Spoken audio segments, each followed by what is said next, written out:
최근 한국이 베트남 근로자들에 대한 입국을 대유행에 따른 조치로 허락해주지 않자 이로 인해 베트남 내에서는 많은 혼란이 벌어지고 있습니다. 베트남 근로자 커뮤니티에 가보면 실제로 많은 베트남인들이 한국에 대해 비판하는 의견을 내놓으면서 빨리 한국에 가서 돈을 벌면서 살고 싶다는 글이 굉장히 많은데요. 실제 위 페이스북 커뮤니티에서는 베트남에서 한국으로 오기 위한 베트남인들이 환치기, 유학생용 재정증명 대행, 여권 복제 등 불법적인 행위 등이 많이 공유되고 있는 모습을 볼 수 있습니다. 이들이 한국으로 들어오기 위한 수법을 보면 보통 유학생 신분으로 들어오기 위해 D4 비자와 D2 비자를 이용하는데 각각 6개월, 1년마다 은행 잔고에 대한 재정 증명이 돼야 비자 연장이 가능합니다. D4 어학연수 비자 같은 경우 600만원, D2 유학 비자는 1200만원을 각각 증명해야 하며 당연히 이 정도의 비용을 준비하기 힘든 베트남인들은 따로 유학 브로커에게 담보로 여권과 외국인 등록증을 준 다음 돈을 입금받고 은행 잔고에 대한 재정 증명을 대리로 발급받아 주기도 합니다. 이것을 CMTC라고 하는데 베트남어로 소득 증빙의 약자를 따서 부르는 형태입니다. 실제로 이와 같은 방법 때문에 베트남 유학생이 매년 큰 폭으로 증가했으나 사실상 이들 중 학업을 위해 한국으로 입국한 베트남인들은 매우 소수이고 나머지는 모두 한국에서 불법적인 일을 하거나 학업과 전혀 상관없는 일을 하는 등 결국 마지막에는 대부분이 불법 체류자로서 남게 됩니다. 한국 정부에서도 이를 충분히 인지하고 있었고 이런 돌려막기식 범죄를 막기 위해 법무부가 최근 외국인 유학생 비자 제도를 엄격하게 개선하기도 하였죠. 이로 인해 베트남에서 한국으로 비자를 발급받는 방법은 외국인 근로자로서 오는 방법밖에 없었는데 이는 최근 대유행 사태로 인해 베트남 근로자에 대한 입국을 한국이 거부하면서 많은 베트남 근로자들이 이 입국이 풀리기를 기다리고 있는 상태였습니다. 하지만 대유행이 사그라들고 다른 외국인 근로자에 대한 입국을 허가하면서 베트남 근로자들 또한 입국 대기를 기대했으나 유일하게 베트남만 입국 허가가 불어된 상태입니다. 베트남 언론은 이와 같은 한국의 대처에 굉장히 불편하다는 기색을 보내며 차별적인 정책이라며 비판하기도 하였는데요. 한 베트남 근로자는 많은 베트남인들의 생계가 달려있다며 한국 국민들이 하기 힘들어하는 일들을 베트남 근로자가 대신 해주는데 이런 식으로 계속해서 나온다면 나중에 일손이 부족하더라도 한국에 근로자들을 파견해주지 않을 것이라며 경고를 전하기도 했습니다. 물론 한국이 디지털 사회로 전환되면서 시골 농촌 같은 경우 일손이 많이 부족하다는 소식이 계속해서 들려오고 있긴 하나 굳이 베트남 근로자 말고도 많은 외국인 근로자들이 한국에서 일을 하고 싶어하는 분위기인데요. 사실상 베트남인들이 근로자를 파견해주지 않더라도 전혀 문제될 게 없는 부분인 것입니다. 무엇보다도 이들은 한국의 치안을 굉장히 위협하는 문제로 최근에는 노래방에서 불법 약물로 파티를 벌인 베트남인 33명이 검거되거나 베트남 불법 체류자가 광주의 한 주택가에서 흉기를 들고 활보하여 시민들이 공포에 떨어야 하기도 했습니다. 베트남인들은 왜 베트남인들만 범죄를 많이 저지른다고 생각하냐? 다른 외국인 근로자들도 많이 일으킨다 하겠지만 실제로 최근 발생하는 외국인 범죄 90%가 베트남의 불법 체류자인 것을 수치상으로 증명하고 있기에 이는 전혀 차별적인 근거가 아닌 것입니다. 결국 이들의 절규와 분노에 한국 사회가 시종일관 묵묵부담으로서 대처하자 베트남 정부가 직접 나서는 모양새인데요. 최근 베트남 정부는 호찌민시에서 한국인 노동 허가서를 미발급하면서 한국인 입국을 금지하는 취지를 드러내고 있는 것으로 밝혀졌습니다. 베트남 뉴스통신 등 현지 매체에 따르면 한국 기업 베트남 본사들이 밀집한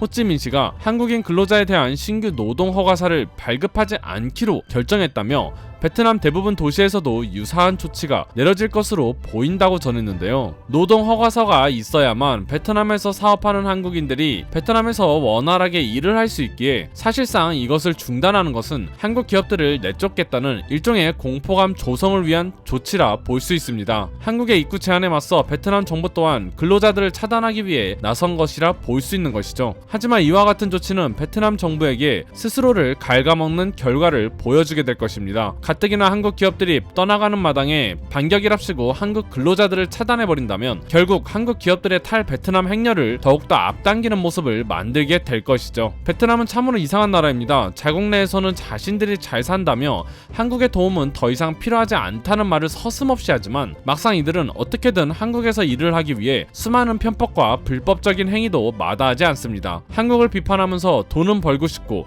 한국의 인프라를 누리며 꿀은 빨고 싶은 베트남 불체 피체자들, 그들의 모습에 더욱더 이들을 한국 사회에 발을 들이게 해서는 안 될 것이 확고해지는 모습입니다. 앞으로도 베트남에 대한 상세한 정보 전해드리겠습니다. 이상 국민투비였습니다. 오늘도 시청 감사드립니다.